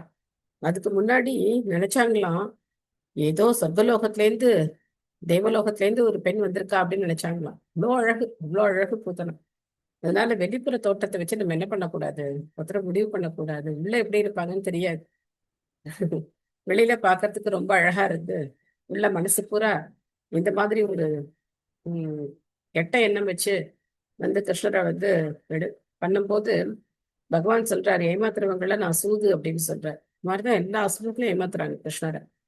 இந்த சகடாசுரன், திருநாவர்த்தா அவரும் மேல கொண்டு போய் அப்படி கீழே போட்டு அந்த குழந்தைய கொண்டு வரலாம் அப்படின்னு நினைக்கிறார். ஆனா பகவான் பார்த்தார், அவருடைய எண்ணப்படியே அவனை இவர் மேல தூக்கிட்டு போயிட்டார். அவன் நினைச்சிட்டு இருக்கான் இந்த குழந்தைய நான் தூக்கிட்டு போறேன்னு. ஆனா கிருஷ்ணன் அவனை தூக்கிட்டு போய் அங்கேருந்து கீழே வீசி அவன் தான் இறந்து போனான். அது மாதிரி இந்த சகடாசுரன் வண்டி வடிவத்துல வந்து கிருஷ்ணனை இது பண்ண பார்த்தார். ஆனா கிருஷ்ணனுடைய கட்டை விரலால என்ன பண்றார், அந்த அசுரனை வதம் பண்றார். ஆக வாமன அவதாரத்துக்கும் இந்த அவதாரத்துக்கும் ஒரு கம்பாரிசன். எதுக்காக பகவான் வந்து இந்த மாதிரி பண்றார் அப்படின்னு பார்த்தோம்னா, யசோதையுடைய தாய்ப்பாசம் ஒரு துளி கூட குறைஞ்சிடக்கூடாது. யசோதை என்ன நினைக்கிறா, இந்த குழந்தை என்னுடைய குழந்தை, இந்த குழந்தை ஏதோ கொஞ்சம் சக்தி இருக்கு, என்ன எதனால வந்தது, நாராயணன் இந்த குழந்தையை காப்பாத்துறார். எப்பவுமே யசோதைக்கு அதான் என்ன, நாராயணர் என் குழந்தையை காப்பாத்துறார், நாராயணர் என் குழந்தையை காப்பாத்துறார். அப்படிதான் யசோதை நினைக்கிறா. ஒரு சமயத்துல கூட யசோதை நினைக்கல இந்த குழந்தை முழுமுதற் கடவுள் அப்படின்னா நினைக்கல. விளையாட்டா வந்து ஆச்சாரியர்களுடைய அந்த கமெண்ட்ரிகள்லாம் பார்த்தோம் அப்படின்னாக்க, இந்த தாமோதர லீலையில உண்மையிலே யாருக்கு ரொம்ப கோவம் வந்ததுன்னா பலராமருக்கு தான். ரொம்ப கோவம் வந்துருச்சு அவருக்கு. எப்படி கிருஷ்ணரை கட்டி போட முடியும், யார் அந்த யசோதை கட்டி போடுறதாவது, யார் கிருஷ்ணர் முழுமுதற் கடவுள் அப்படி நினைச்சு பலராமருக்கு ரொம்ப கோவம் வந்துருச்சு. இன்னைக்கு 2ல 1 பார்த்துடணும் அப்படின்னு சொல்லி பலராமர் ரொம்ப கோவமா யசோதைய கிட்ட கேக்குறாரு, எப்படி கிருஷ்ணரை கட்டி போடலாம் அப்படின்னு. ஓ யசோதைய சொல்றாங்களாம், என்னாச்சு உனக்கு அப்படின்னு. கிருஷ்ணரை ஏன் கட்டி போட்டேன் அப்படின்னு. கயிறு இன்னும் பாக்கி இருக்கு, உன்னையும் கட்ட போறேன் அப்படின்னு பயந்து ஓடி போயிட்டாராம் பலராமன். யசோதையுடைய அன்புக்கு அவ்வளவு ஒரு ஒரு வசதி, அவ்வளவு ஒரு மகத்துவம் இருக்கு. யாராலையுமே என்ன பண்ண முடியல, யசோதையுடைய அன்புக்கு வீடா வரவே முடியல. இவன் நந்த மகாராஜர் கூட வர முடியல. யசோதைக்கு தான் அவ்வளவு முதலிடம் கொடுக்கப்பட்டது. தேவகி எல்லாம் பாவம், அவங்களுக்கு வந்து தாய் அப்படிங்கிற ஸ்தானம் இருக்கே தவிர, குழந்தை பிறந்த உடனேயே சதுர்புஜம் எல்லாம் காட்டினோம்னு அவங்க என்ன பண்ண ஆரம்பிச்சிட்டாங்க, பிரார்த்தனை பண்ண ஆரம்பிச்சிட்டாங்க. ஆனா யசோதை கிட்ட சதுர்புஜமோ இல்ல விஸ்வரூபமோ எதுவுமே செல்லுபடி ஆகல. காட்டுறாருல விஸ்வரூபம் காட்டுறாருல, மண்ணு சாப்பிட்டியா, இல்ல இல்லையே பலராமன் சொன்னானே, பலராமே இப்ப போய் சொல்ல ஆரம்பிச்சிட்டாருமா அப்படின்ட்டார் கிருஷ்ணன். எனக்கு தெரியாது, அண்ணா கூட இப்ப போய் சொல்றான் அப்படின்னு. அப்ப வாய் திறந்து காட்டு அப்படின்னு ஒண்ணு வாய் திறந்தா எல்லா பிரபஞ்சத்தையும் காட்டுற. அப்ப கூட யசோதை அசந்து போகவே இல்லை, இந்த குழந்தை முழுமுதற் கடவுள் அப்படின்னு நினைக்கவே இல்லை. இருந்தா இருந்துட்டு போட்டுது, என் குழந்தை தான் அப்படின்னு நினைக்கிறாங்க யசோதை. நான் ஏதோ ஒரு காட்சி பாக்குறேன், இல்ல இல்ல என் குழந்தைதான் அப்படின்னு நினைக்கிறேன். அந்த அளவுக்கு யசோதையுடைய தாய் பாசம். அதைத்தான் கிருஷ்ணர் விரும்புற, அதைத்தான் கிருஷ்ணர் அனுபவிக்கணும்னு நினைக்கிறார். குழந்தைய அம்மா மடியில அந்த தாய் பாசத்தை அனுபவிக்கணும்னு நினைக்கிறார். அதே சமயத்துல தன்னுடைய காரியத்தையும் சாதிச்சுக்கிறார். அசுரர்களை வதம் பண்றது, இந்த நலகூரன் மணிகிரிவனை விடுவிக்கிறது, ஏன்னா பிரம்மாவோட நாரதர் உங்களுடைய கருணையினால அவங்கள விடுவிக்கிறது, இது எல்லாத்தையுமே வேற பண்ற. இப்ப பாத்தீங்கன்னா ராம அவதாரம் பத்தி சொல்லும் போது, பலி மகாராஜரை பத்தி சொல்லும் போது ஒரு 2 ஸ்லோகம் போச்சு. ராம அவதாரம் இன்னும் கொஞ்சம் அதிகமாச்சு. கிருஷ்ணரை பத்தி சொல்லும் போது பிரம்மா என்ன ஆயிட்டார், ஃபுல் ஃபிளாட் ஆயிட்டார். பாட்டு சொல்லிட்டே போறார், கிருஷ்ணருடைய லீலைகளை சொல்லிக்கிட்டே போறார். அதனால பாகவதம் முழுக்கவே கிருஷ்ணருடைய லீலைகள் இருக்கு. 10th கேண்டோ மட்டும்தான் அப்படின்னு கிடையாது. முதல் காண்டத்துல இருந்து நம்ம பார்த்துக்கிட்டே வரோம். சமயம் சந்தர்ப்பம் கிடைக்கும் போதெல்லாம் பக்தர்கள் என்ன பண்ண ஆரம்பிச்சிடுறாங்க, கிருஷ்ணருடைய லீலைகளை பேச ஆரம்பிச்சிடுறாங்க. இங்க பாருங்க பிரம்மா அடுத்து என்ன சொல்ற, மாதாஜி இது சொல்றேனே, வாமனருக்கும் இதுக்கும் என்ன டிஃபரன்ஸ் சொல்றேன்னு சொன்னேனே மாதாஜி.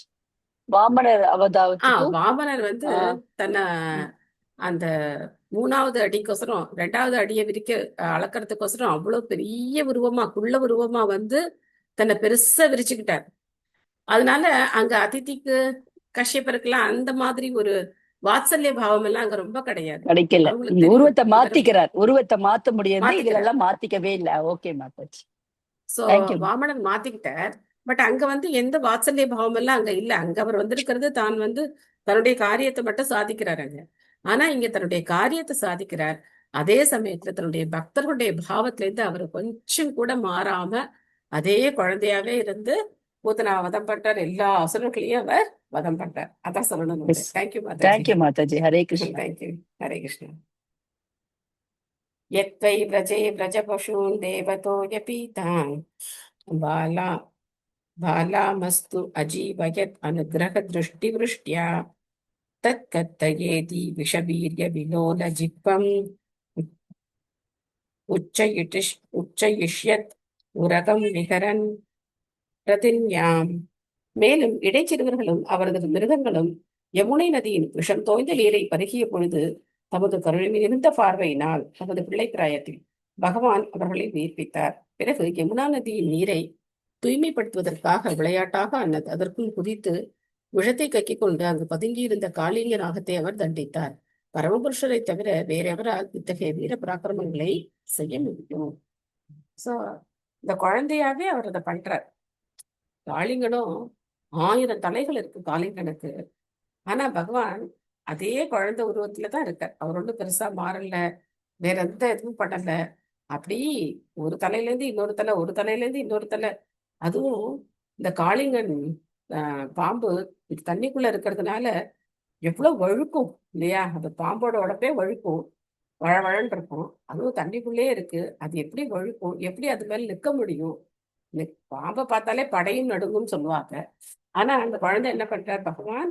இந்த பாம்பு தலைமையில அப்படி என்னவோ சொல்லுவாங்களே, அந்த மேடையே நகரக்கூடிய மேடைன்னு சொல்லுவாங்க. அந்த மேடையில பகவான் ஒரு பதம் தூக்கி மறுபதம் வைத்து நின்றாட மயிலின் இறகாட மலரணிகளாட மதிவதனமாட மலரணிகளாட அப்படின்னு இது கனவோ நனவோ என அப்படி ஆடுறார் அவர் பகவான். அந்த மாதிரி ஒரு நடனம், அந்த காளிங்க நர்த்தனம் இருக்கே, அவ்வளவு அற்புதமான ஒரு நர்த்தனம் காளிங்க நர்த்தனம் ஆடுறார். சோ அப்பேற்பட்ட பகவான் தன்னுடைய லீலைகள்னால இதெல்லாம் அவர் பண்றது எதுக்காக பண்றார்? போனதுலே பிரபா சொல்லியிருந்தார், பகவானுக்கு இந்த அசுரவதம் அப்படிங்கிறது அவர் நினைச்ச மாத்திரத்திலே நடக்கும். ஏன்னா அவர் ஆத்மராமா ஆப்தகாமான்னு பார்த்தோம். வைகுண்டத்துல இருந்தபடியே அவர் எல்லா அசுரர்களையும் வதம் பண்ணணும் அப்படின்னு நினைச்சாருன்னா எல்லா அசுரர்களும் வதம் ஆயிடுவாங்க. அது ஒன்றும் பெரிய விஷயமே கிடையாது. அவருடைய சும்மா இந்த ராவணனுடைய புருவம் அசைஞ்சதுக்கே தேவர்கள் எல்லாம் அடிமையாயிடுவாங்களாம், எல்லாரும் அவருக்கு படியா இருப்பாங்களாம் அப்படின்னா பகவான் நினைச்சா என்னத்த பண்ண முடியாது. ஆனா ஏன் அப்படி பண்ணாம இங்க ஏன் இதெல்லாம் பண்றார் அப்படின்னா, இதெல்லாம் அவர் பண்ணதுனால நாம இன்னைக்கு என்ன பண்றோம்? பாடுறோம் இல்லையா?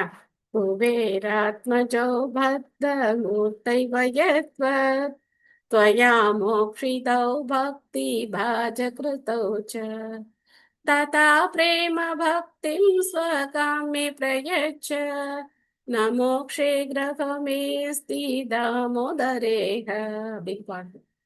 ஸோ குபேராத்மஜோ பக்த மூர்த்தைவ எத்வர், குபேருடைய மகன்களை நீங்க விடுவிச்சிங்களே அப்படின்னு சொல்லி நம்ம பாடுறோம். பகவான் அங்கேருந்தே அதெல்லாம் பண்ணியிருந்தார் அப்படின்னா நாம என்ன பாட போறோம்? நமக்கு என்ன கதி இருக்கு? யாரோ எவரோ ஒருத்தரை பத்தி அவங்க பண்ற வேலைகள் எல்லாம் நம்ம பாடிட்டு உட்காந்துருந்துரும்.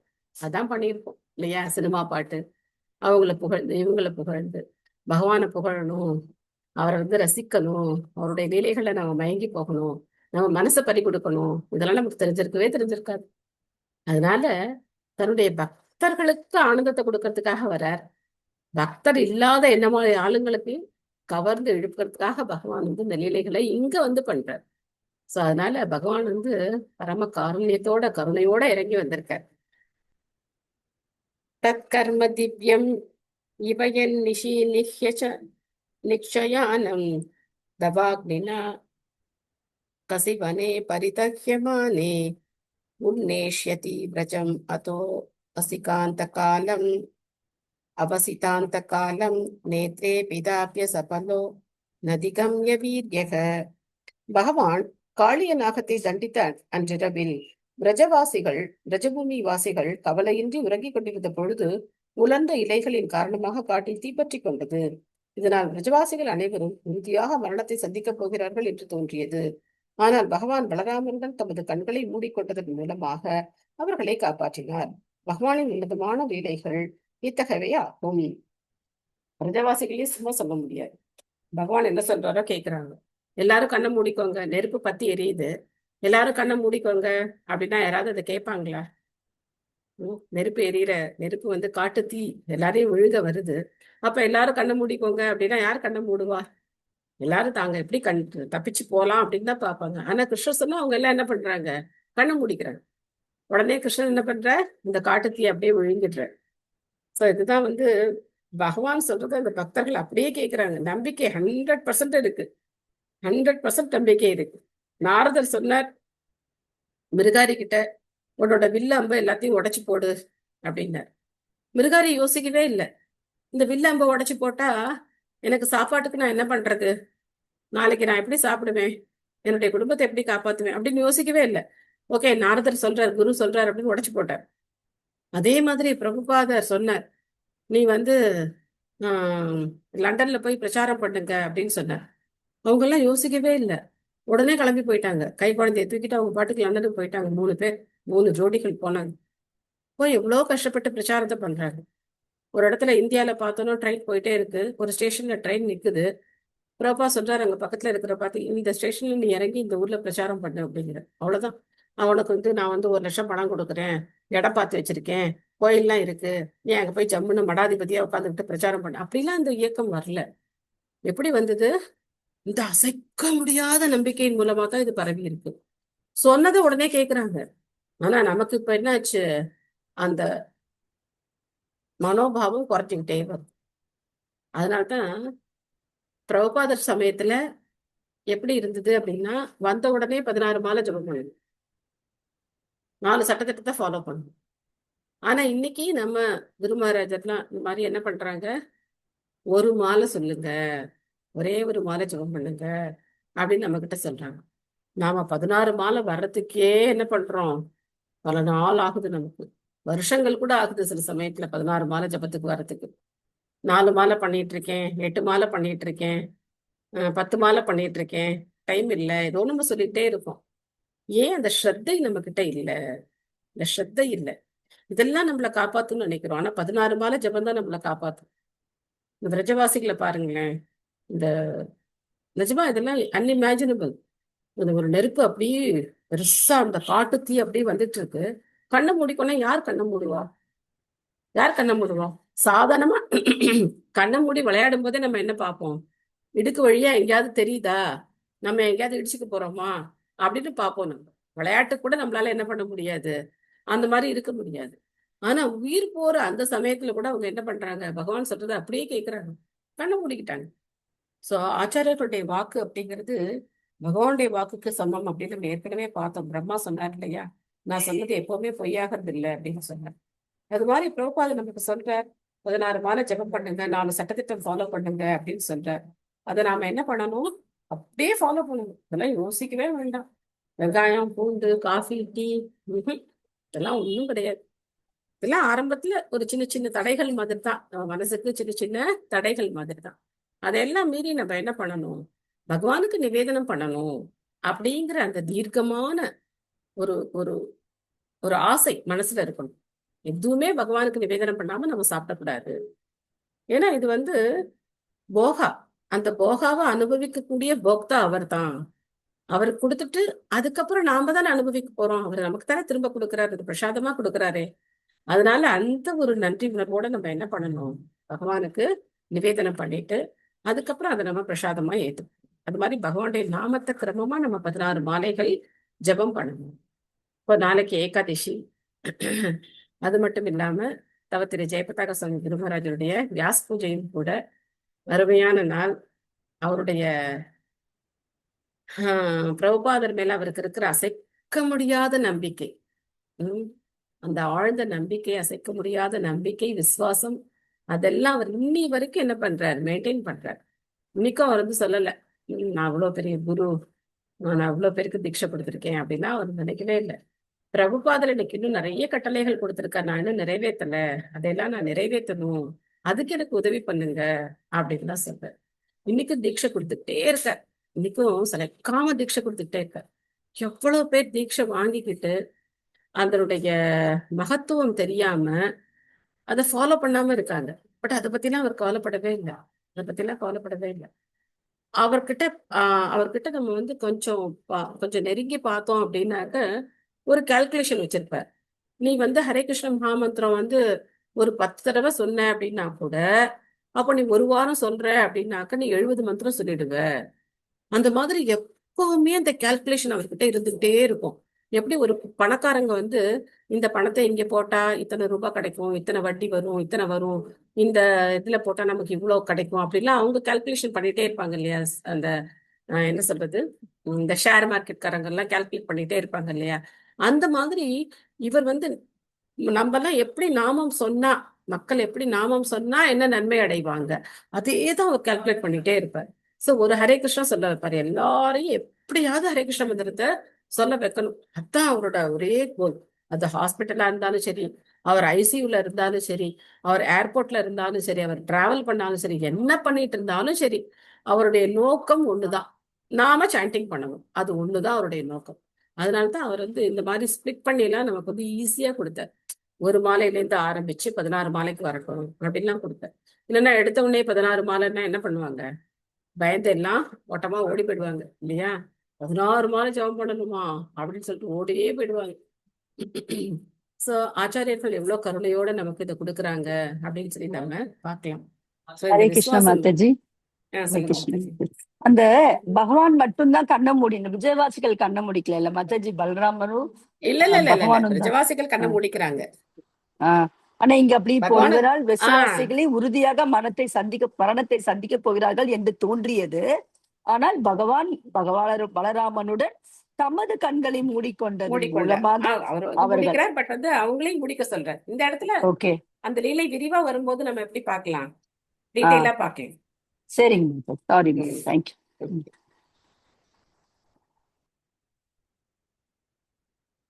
அடுத்து படிக்கலாம். கிருக்ணீத யத் யத் உபயந்தம் அமுஷ்யமாதா கல்பம் சுதஸ்ய நது தத்தத் அமுஷ்யமாதி யஜ்ஜம்ருதோ யஜ்ஜரும்பதோஸ்ய வதனே புவனானி கோபி சம்பீக்ஷ சங்கிதமனா பிரதிபோதிதாசீத். இடையர்குல பெண் கிருஷ்ணரின் வளர்ப்பு தாய் யசோதை தமது மைந்தனின் கரங்களை கயிறுகளால் கட்ட முயன்ற பொழுது கயிற்றின் நீளம் எப்பொழுதும் போதாததாகவே இருந்ததை கண்டாள். இறுதியாக அவள் தம் முயற்சியை கைவிட்ட பொழுது பகவான் ஸ்ரீ கிருஷ்ணர் உடனே தமது வாயை திறந்தார். அதற்குள் எல்லா பிரபஞ்சங்களும் அமைந்திருப்பதைக் கண்டு அவள் மனதில் வேறு வகையாக புரிந்து கொண்டாள். சோ இந்த லீலைகள் எல்லாம் டீட்டெயிலா பார்க்கறது ஒரு மாதிரி இருக்கும், ஷார்ட்டா சொல்லும் போது அவங்க சொல்றது ஒரு மாதிரி இருக்கும். ஆக்சுவலா இடுப்புல தானே கட்டினாங்க கைத்தை எடுத்து, பட் இங்க கயிறுகள் எடுத்து கைகளை கட்டினாங்க அப்படிங்கிறது இருக்கு. ஸோ அதனால சின்ன சின்ன வேறுபாடுகளை நம்ம வந்து ரொம்ப டீட்டெயில்ஸ் பார்க்க தேவையில்லை. பிரம்மா வந்து இந்த இடத்துல ரொம்ப ஷார்ட்டா அதை கொண்டு போறாரு. அவருடைய லீலைகளை ஒரு கிளிம்ஸ் மாதிரி சொல்லிக்கிட்டே போறாங்க. 10th கேண்டர்ல நம்ம படிக்கும் போது டீட்டெயிலா அதை நம்ம படிப்போம். சாந்தி மாதாஜி படிக்கிறீங்களா? ஹரே கிருஷ்ண மாதாஜி. ஹரே கிருஷ்ணன். மொழிபெயர்ப்பு பொருளுரை வழங்கிய தெய்வத்திரு ஆச பக்தி வேதாந்த சுவாமி ஸ்ரீல பிரபுபாதற்கு ஜெய். விஷமத்தனமுள்ள குழந்தையாக இருந்த பகவான் ஸ்ரீ கிருஷ்ணர் ஒரு நாள் அவரது தாய் யசோதையை தொந்தரவு செய்தார். அவரை தண்டிக்க வேண்டும் என்பதற்காக தாய் கயிறுகளால் குழந்தையை கட்டி போட துவங்கினாள். ஆனால் அவள் எவ்வளவு கயிற்றை உபயோகித்தாலும் அது பற்றாக்குறையாகவே இருப்பதை அறிந்தாள். இவ்வாறாக அவள் களைத்து போனாள். இதற்கிடையில் பகவான் தமது வாயை திறந்தார். அப்பொழுது அன்புடைய தாய் தமது மகனின் வாய்க்குள் எல்லா பிரபஞ்சங்களும் ஒன்றாக அமைந்திருப்பதைக் கண்டு ஆச்சரியமடைந்தாள். ஆனால் கிருஷ்ணரிடம் அவளுக்கு இருந்த ஆழமான பாசத்தால் கிருஷ்ணருக்கு தொடர்ந்து நிகழ்ந்து கொண்டிருக்கும் பேராபத்துகள் இருந்தெல்லாம் அவரை காப்பாற்றுவதற்காக சர்வ வல்லமை பொருந்தியவரான பகவான் நாராயணர் தம் மகனை அன்புடன் பராமரித்து வந்துள்ளார் என்று யசோதா தேவி எண்ணினாள். கிருஷ்ணரிடம் யசோதைக்கு இருந்த ஆழமான பாசத்தால் தன்னுடைய சொந்த மகன் முழுமுதற் கடவுளான நாராயணனே என்பதை நினைத்து பார்க்கவே முடியவில்லை. இது பரமபுருஷரின் அந்தரங்க சக்தியான யோகமாயையின் செயலாகும். இந்த யோகமாயை பகவானின் வெவ்வேறு பக்தர்களுடன் பகவான் மேற்கொள்ளும் அனைத்து லீலைகளையும் பூர்ணமானவையாக செய்கிறது. பகவானை தவிர வேறு யாரால் இத்தகைய அற்புதங்களை நிகழ்த்த முடியும்? ஹரே கிருஷ்ண மாதாஜி. தேங்க்யூ. நந்தம் ச மோஷ்யதி பயாத் வருணஸ்ய பாஷாத் கோபான் விலேஷு விஹிதான் மய சுனநாச்ச அக்னி அப்ரதம் நிசிஷயானம் அதிஸ்ரமேன லோகம் விகுண்டம் உபநேஷ்யதி கோகுலம் ஸ்ம. பகவான் ஸ்ரீ கிருஷ்ணர் தமது வளர்ப்பு தந்தையான நந்த மகாராஜனை வருணதேவனின் பயத்திலிருந்து காப்பாற்றினார். மேலும் மயனின் மகனால் மலை குகைகளில் அடைத்து வைக்கப்பட்ட இடைச்சிறுவர்களையும் விடுவித்தார். மேலும் பிருந்தாவனவாசிகள் பகல் நேரத்தில் கடுமையாக உழைத்ததால் இரவில் ஆழ்ந்து உறங்கினர். பகல் நேரத்தில் அவர்கள் கடுமையாக உழைத்ததால் ஆன்மீக வானிலுள்ள மிக உயர்ந்த கிரகத்திற்கு உயர்த்தப்படும் சன்மானத்தை பகவான் ஸ்ரீ கிருஷ்ணர் அவர்களுக்கு அளித்தார். உன்னதமான இச்செயல் அவர் கடவுள்தான் என்பதை சந்தேகத்துக்கு இடமின்றி நிரூபிக்கின்றன. இங்க வந்து நந்த மகாராஜர் வளர்ப்பு தந்தை அப்படின்னு கொடுக்கப்பட்டிருக்கு. ஆக்சுவலா உண்மையிலேயே பகவான் வந்து அங்கேயும் பிறக்கிறார், யசோதைக்கும் பிறக்கிறார். இது ஆச்சாரியர்கள் நமக்கு கொடுக்குறாங்க. ஸோ அதனால இந்த சின்ன சின்ன வேறுபாடுகள் அப்படிங்கிறது இருக்கும். நம்ம ஏற்கனவே அதை பத்தி படிச்சோம் இல்லையா? யசோதையும் நந்த மகாராஜரும் எட்டர்னல் பேரண்ட்ஸ், கிருஷ்ணனுடைய நித்தியமான தாயும் தந்தையும். அவங்க வந்து கோலோக விருந்தாவனத்திலே அவங்க தான் தாய் தந்தையா இருக்காங்க. உமாதேவி மாதிரி படிக்கிறீங்களா?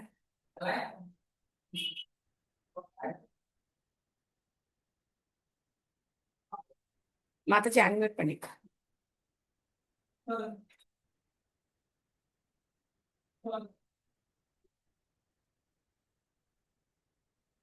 மாதாஜி அன்மியூட் பண்ணிக்கோங்க மாதாஜி. சாரி ஹரே கிருஷ்ணங்க மாதாஜி. ஹரே பிரபுபாதிக்கு ஜெய். பகவான் ஸ்ரீ கிருஷ்ணர் தமது வளர்ப்பு தந்தையான நந்த மகாராஜன் இரவு கடந்து விட்டது என்றெண்ணி தவறுதலாக குளிப்பதற்கு நடு இரவில் யமுனா நதி கரைக்கு சென்றார். அவரை சிறைப்படுத்தி வருணலோகத்துக்கு அழைத்து சென்றால் தம் தந்தையை விடுவிப்பதற்காக முழுமுதற் கடவுளான பகவான் ஸ்ரீ கிருஷ்ணரே நேரில் அங்கு வருவார். அப்படி வரும் பொழுது அவரை தரிசிக்கலாம் என்று வருணதேவன் நினைத்தான். உண்மையில் வருணன் நந்த மகாராஜனை சிறைப்படுத்தவில்லை. ஏனெனில் பிருந்தாவன வாசிகள் எப்பொழுதும் கிருஷ்ணரை பற்றி சிந்திப்பதிலேயே ஈடுபட்டிருந்தனர். அவர்கள் பக்தியோக சமாதியில் முழுமுதற் கடவுளின் மீதான தொடர்ந்த தியானத்தில் ஆழ்ந்திருந்தனர். ஜடவாழ்வின் துன்பங்களை அவர்களுக்கு இருக்கவில்லை. உன்னதமான அன்புடன் பரமபுருஷ பகவானிடம் பூர்ண சரணாகதி அடைந்து அவருடைய சகவாசத்தில் ஆழ்ந்துள்ள பக்தர்கள் ஜட இயற்கையின் விதிகளால் ஏற்படுத்தப்படும் துன்பங்களிலிருந்து விடுபடுகின்றனர் என்று பகவத்கீதை உறுதி செய்கிறது. பிருந்தாவனவாசிகள் தினந்தோறும் தங்களுடைய கடினமான உழைப்பில் தீவிரமாக ஈடுபட்டிருந்ததால் இரவில் அவர்கள் மெய்மறந்த உறக்கத்தில் ஆழ்ந்தனர். எனவே உண்மையில் தியானத்திற்கோ அல்லது மற்ற ஆன்மீக செயல்களுக்கோ செலவிடுவதற்கு மிக குறைவான நேரத்தை மட்டுமே அவர்கள் பெற்றிருந்தனர். ஆனால் மிக உயர்ந்த ஆன்மீக செயல்களில் மட்டுமே அவர்கள் ஈடுபட்டிருந்தனர் என்பதுதான் உண்மை. அவர்களால் செய்யப்பட்ட அனைத்தும் பகவான் ஸ்ரீ கிருஷ்ணருடன் தொடர்புடையவாக இருந்ததால் அவை உன்னதமானவையாக மாற்றப்பட்டன. இதுவே பக்தியோக முறையின் அனுகூலமாகும். ஒருவன் தனது கடமையை பகவான் ஸ்ரீ கிருஷ்ணரின் சார்பாக நிறைவேற்ற வேண்டும். இதனால் அவனுடைய செயல்கள் அனைத்தும் கிருஷ்ணரை பற்றிய எண்ணத்தில் ஊறிவிடும். இதுவே ஆன்மீக உணர்வின் மிக உயர்ந்த சமாதி நிலையாகும். ஹரே கிருஷ்ணா. தேங்க்யூ மாதாஜி. ஹரே கிருஷ்ணன். ஸோ இதே மாதிரி ஒரு லீலையை நம்ம வந்து பார்க்கலாம். அந்த விஷ்ணு லோகத்துக்கே போவார் கிருஷ்ணர். ஸோ அப்போ வந்து ஒரு கன்ஃபியூஷன் வரும். யார் வந்து முழுமுதற் கடவுள்? நாராயணன் முழுமுதற் கடவுளா, கிருஷ்ணன் முழுமுதற் கடவுளா அப்படிங்கிற மாதிரி ஒரு கன்ஃபியூஷன் வர மாதிரி இருக்கும். பட் ஒவ்வொரு தடவையும் நம்ம வந்து ஆச்சாரியர்களுடைய அந்த பொருளுரைகளை படிக்கணும், ஆச்சாரியர்களுடைய விளக்கங்களை வியாக்கியானங்களை படிக்கும் போது திட்டவட்டமா நம்ம வந்து கிருஷ்ணன் தான் முழுமுதற் கடவுள் அப்படிங்கிறத நாம புரிஞ்சுக்கலாம். ஸோ ஒரு உதாரணத்துக்கு பார்த்தோம் அப்படின்னாக்க பிரகலாதர் அவர் யாரை உபாசனை பண்ணார் அப்படின்னா நரசிம்மரை தான் உபாசனை பண்ணார். அவர் யாரை வழிபட்டார் அப்படின்னா விஷ்ணுவை தான் வழிபட்டார். ஆனா பாகவத ஸ்லோகம் பார்த்தோம் அப்படின்னாக்க ரொம்ப அதிசயமா இருக்கும். மதிர்ன கிருஷ்ணே பரதஸ்வதோவா மிதோபி பத்யேத கிரகௌரதானாம் மதாந்த கோபிர் விஷதாந்த மிஸ்ரம் புன புன சர்வித சர்வனானாம் அப்படின்னு சொல்றார். எங்க அங்க கிருஷ்ணரை பத்தி சொன்னார்? மதிர்ன கிருஷ்ணே அப்படிங்கிற. உங்களுக்கு புரிய போறது இல்ல, உங்களுக்கு புரிய போறதே கிடையாது. மதிர்ன கிருஷ்ணே பரதஸ்வதோவா, உங்களுக்காகவும் புரிய போறது இல்ல, யாராவது எடுத்து சொன்னாலும் புரிய போறது இல்லை. என்ன புரிய போறது இல்லை? கிருஷ்ணர் தான் முழுமுதற் கடவுள்னு உங்களுக்கு புரிய போறது இல்லை அப்படின்னு சொல்ற. சோ இதுல இருந்து நம்ம என்ன தெரிஞ்சுக்கணும் அப்படின்னாக்க பகவான் ஸ்ரீ கிருஷ்ணர், ஏன்னா இப்ப சில பேர் வந்து தசாவதாரம் பத்தி சொல்லும் போது ராமருக்கு அப்புறம் கிருஷ்ணர் வந்தார், அதனால ஹரே ராமா முதல்ல சொல்லணும். ஏதாவது ஒரு மனக்கற்பனை, அவங்களுடைய மனக்கற்பனை இப்படி ஏதாவது ஒன்று சொல்லுவாங்க. ஆனா நமக்கு வந்து பார்த்தோம் அப்படின்னா எத்தனை புராணங்கள்ல எத்தனை இடத்துல கிருஷ்ணரை பத்தி சொல்லப்பட்டிருக்கு. மத்ஸ்ய புராணத்துல கிருஷ்ணரை பத்தி சொல்லப்பட்டிருக்கு. ஸோ ரொம்ப பழமையான ஸ்கந்த புராணத்துல கிருஷ்ணரை பத்தி சொல்லப்பட்டிருக்கு. பத்ம புராணத்துல கிருஷ்ணரை பத்தி சொல்லப்பட்டிருக்கு. விஷ்ணு புராணத்துல கிருஷ்ணரை பத்தி சொல்லப்பட்டிருக்கு. ஸோ எல்லா இடத்துலையும் இங்க வந்து நம்ம ரொம்ப கண்கூடான ஒரு இது பாகவதத்துல 7வது காண்டத்துல இந்த பிரார்த்தனைகள், இந்த உபதேசங்களை சொல்லும் போது பிரகலாதர் மதிர்ன கிருஷ்ணே இந்த ஸ்லோகத்தை சொல்ற. அதாந்த கோபிர் விஷதாம் தமிஷ்ரம் அப்படிங்கிற இந்த புலன்கள் இருக்கே, இந்த புலன்கள் வந்து தமிஷ்ரம் அப்படின்னா நரகம் போன்றது. இதை நீங்க என்ன பண்ணிட்டு இருக்கீங்க? புன புன சர்வித சர்வனானா, திரும்ப திரும்ப செஞ்ச காரியங்களே செஞ்சு செஞ்சு செஞ்சு இந்த புலன்களை திருப்திப்படுத்திக்கிட்டே இருக்கீங்க. வேற ஒன்றும் பண்றது இல்லை. நீங்க இதே தான் பண்ணிட்டு இருக்கீங்க. திரும்ப திரும்ப இதே தான் பண்றீங்க. பிறக்குறீங்க, சம்பாதிக்கிறீங்க, வளர்றீங்க, சம்பாதிக்கிறீங்க, அனுபவிக்கிறீங்க, இறக்குறீங்க, பிறக்குறீங்க, இதேதான் பண்ணிக்கிட்டே இருக்கீங்க. புன புன சர்வித சர்வநானா அப்படின்னு சொல்றேன். சோ அதனால பகவான் ஸ்ரீ கிருஷ்ணர் தான் முழுமுதற் கடவுள் அப்படிங்கிறதுல ஒருத்தருக்கு என்ன இருக்கணும்? அசைக்க முடியாத நம்பிக்கை இருக்கணும். சோ பிரபுபாத் இந்த பொருளே அதான் சொல்றேன். ஆக்சுவலா பிரஜவாசிகள் ஏன்னா பகவானுடைய பக்தர்களை யாரும் இன்னும் ஒண்ணும் பண்ண முடியாது. ஈவன் அஜாமிலன் நாராயணா அப்படின்னு கூப்பிட்டதுக்கே யமதூதர்களால அவரை ஒண்ணும் பண்ண முடியல அப்படின்னாக்க எப்படி நந்த மகாராஜரை வந்து வருணதேவன் எப்படி அரெஸ்ட் பண்ண முடியும் இல்லையா? சோ அதனால வருணதேவனுக்கு ஒரு ஆசை, பகவானை பார்க்கணும்னு ஒரு ஆசை. நம்ம கேட்கலாம், ஏன் அவரை நேரம் வந்து பார்க்கலாமே அப்படின்னு கேட்கலாம். இதெல்லாம் அவங்களுக்குள்ள என்ன நடக்குது? ஒரு லீலைகள் நடக்குது. ஒருத்தருக்குள்ள ஒருத்தர் இந்த அன்பு பரிமாற்றங்கள் நடக்குது. அதை நம்ம அப்படித்தான் பார்க்கணும். गोपैर्मखे प्रतिहते व्रज विप्लवाय देवे विवर्षित वर्षति वसून् कृपया कृपया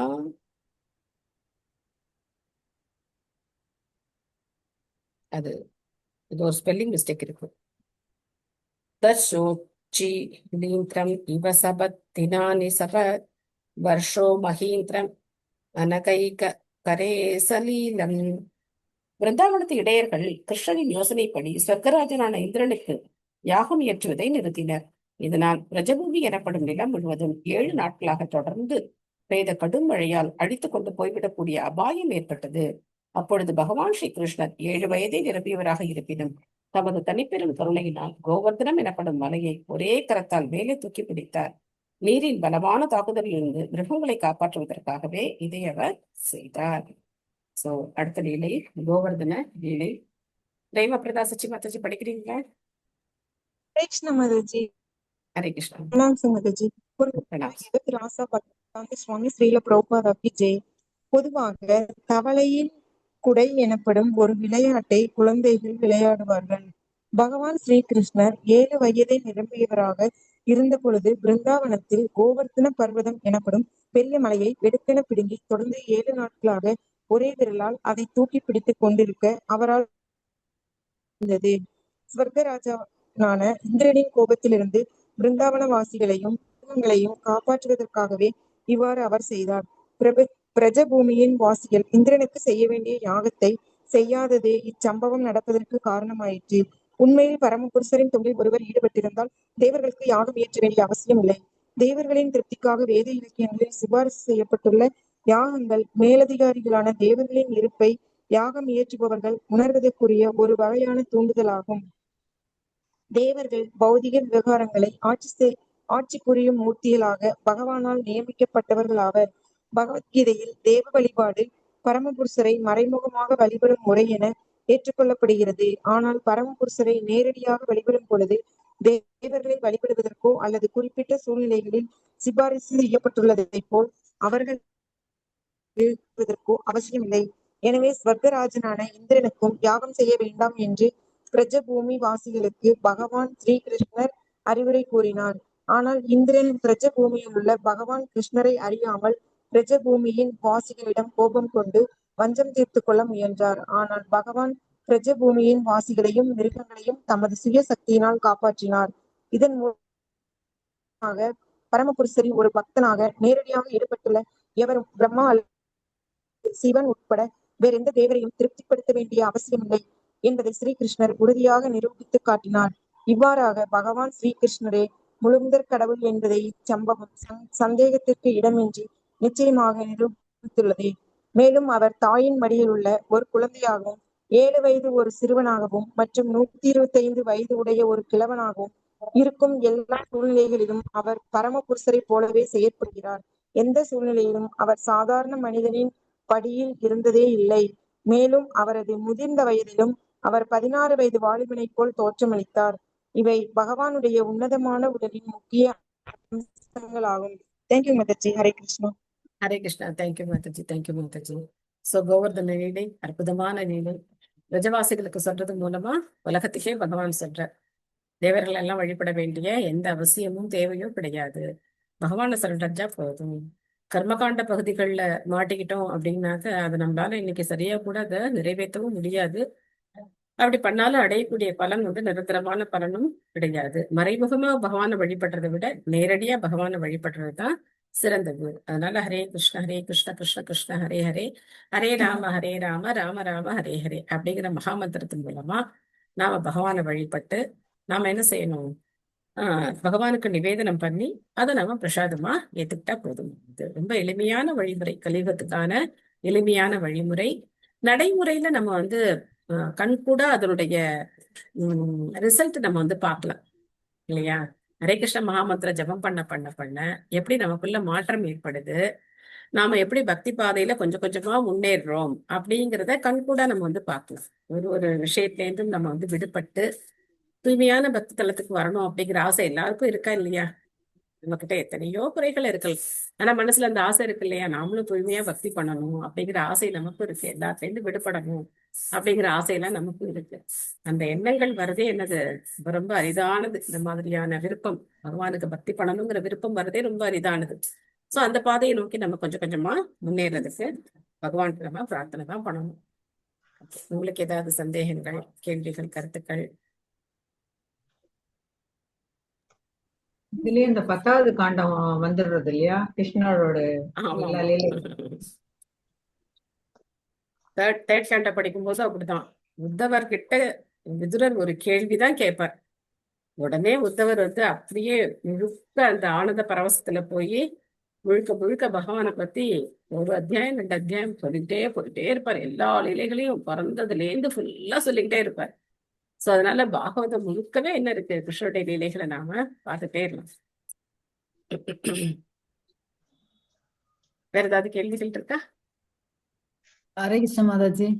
சொல்லுங்க மாதாஜி. நமஸ்காரம் மாதாஜி.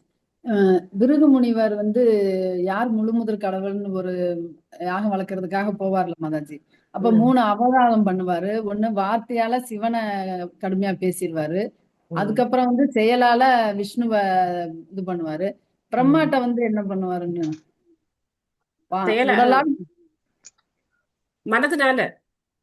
மனதுனால என்ன நினைப்பாரு மாதாஜி? அவர் மரியாதை கொடுக்கணும்ல, அப்பாவுக்கு மரியாதை பண்ணணும்ல. பிரம்மா அவருடைய தந்தை இல்லையா? ஆமா.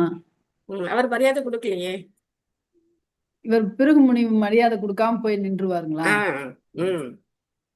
அப்பா பார்த்தோன்னே என்ன பண்ணணும்? அவருக்கு நமஸ்காரம் பண்ணணும். நமஸ்காரம் பண்ணணும், அவரை புகழ்ந்து சொல்லணும், கால்ல விழுந்து ஆசீர்வாதம் வாங்கணும். அதெல்லாம் ஒண்ணுமே அவர் பண்ணலையே. அது வந்து மனசால செய்யற தப்பு. ஆமா, மனசால செய்யற தப்பு வந்து பிரம்மாட்ட, வார்த்தையால செய்யறது வந்து சிவபெருமான்ட்ட, செயலால வர்றது வந்து பகவான் விஷ்ணு. நேத்து அதான் என் பையன்கிட்ட சொன்னேன், எனக்கு அது முழுசா சொல்ல தெரியல. அதுதான் சரி நான் மறுபடியும் மாதாஜி கேட்டுக்கிட்டு சொல்றேன். ஹரே கிருஷ்ணா. ஹரே கிருஷ்ணா. நன்றி மாதாஜி. தேங்க்யூ. ஓகே, அப்ப நம்ம இதோட இன்னைக்கு எண்டு கொடுத்துடலாம். எல்லாருக்கும் ரொம்ப நன்றி. Hare Krishna Krishna Krishna Hare Hare, Hare Rama Rama Rama Hare Hare. Monza கல்பத்ருக்ஷ அனந்தகோடி Vaishnava Ki Jai. Srila Prabhupad Ki Jai. Thank you all. Hare Krishna. Thank you Mataji. Hare Krishna. Hare Krishna. மத்தபடி எல்லாம் நல்லா இருக்காளா மாதாஜி? குழந்தை எல்லாம் ஓகே. பேர் வச்சிருக்கா மாதாஜி குழந்தைக்கு? பேர் வச்சாச்சு மாதாஜி. லாஸ்ட் சண்டே தான் பேர் வச்சோம். நான் ஆக்சுவலா மண்டே காலம்பரே அது சொல்லணும்னு நினைச்சேன். பட் ஒரு வாரம் ஃபுல்லா ஓடிடுச்சு பாருங்க. நித்ய கிஷோரி. சூப்பர். பேத்தியா மாதாஜி? பேத்தி தான். நித்ய கிஷோரி. Okay okay. ஹரே கிருஷ்ணா. மாதாஜி பிரபுக்கு ஃளைட் கிடைச்சு அவரு மாயாப்பூர் வந்துட்டாரா மாதாஜி? மாயாப்பூர் போயிட்டே இருப்பாரு மாதாஜி. இப்போ ஃளைட் இன்னைக்கு கிடைச்சிருச்சுங்களா? இன்னைக்கு கிடைச்சு ஹைதராபாத்ல ஒரு 4 மணி நேரம் ஸ்டே போட்டு அதுக்கப்புறம் கனெக்டிங் ஃபிளைட் போட்டு அவன் வந்து இப்போதான் வந்து மேபி சாயந்தரம் 6 மணிக்கு போய் சேர்றாரோ என்னமோ தெரியல. ஆனா ஃபிளைட்ல இறங்கியும் ரொம்ப நேரம் டிராவல் பண்ணணும் மாயாப்பூர் போறதுக்கு. ஆமாமா, அங்கேருந்து ஒரு 4 hours போகணும். 4 மணி நேரம் போகணும். 3 hours. அத்தாஜி கிஷோரி, கிஷோரின்றதுக்கு மீனிங் என்ன? நித்ய கிஷோரி. கிஷோரினா ராதாராணி. ராதாராணி. நித்ய ஓகே. நித்ய கிஷோரி. கிஷோரினாக்க அந்த ஏஜ் 16 years, அந்த 15 years இத்தனை நாள் இருக்கும். அந்த ஸ்டேஜ்ல அவங்களுக்கு வந்து கிஷோர் கிஷோரி. Okay okay. ரொம்ப அழகா ஏற்கனவே எங்க இருக்கு வீட்டுல மாதாஜி. என் பொண்ணோட பையன் கிஷோர் இருக்கான். சோ ஒரு கிஷோரி வந்தாச்சு. அழகா இருக்கு நித்ய மாதாஜி. ஹரே கிஷோரி. கிருஷ்ணா. இப்ப பலபத்ர எல்லாம் பிரபுவோட கம்ஃபர்டபுள். பொண்ணோடது நவகிஷோரி. நவகிஷோரி அவ. நவகிஷோரி பாலபத்ரா யாரு? பிரபுவோட பொண்ணு. பலபத்ர பாலபத்ரா பிரபுவோடைய அவரு. பொண்ணோட. சோ குருமராஜ் 10 பேர் கொடுத்திருந்தார். அதுல இருந்து நீங்க செலக்ட் பண்ணிக்கோங்க அப்படின்னு சொல்லி அதுல இவங்க நித்ய கிஷோரி அப்படின்னு செலக்ட் பண்ணிருக்காங்க. ரொம்ப அழகா இருக்கு மாதாஜி. ஹரே கிருஷ்ணா. ஹரே கிருஷ்ணா.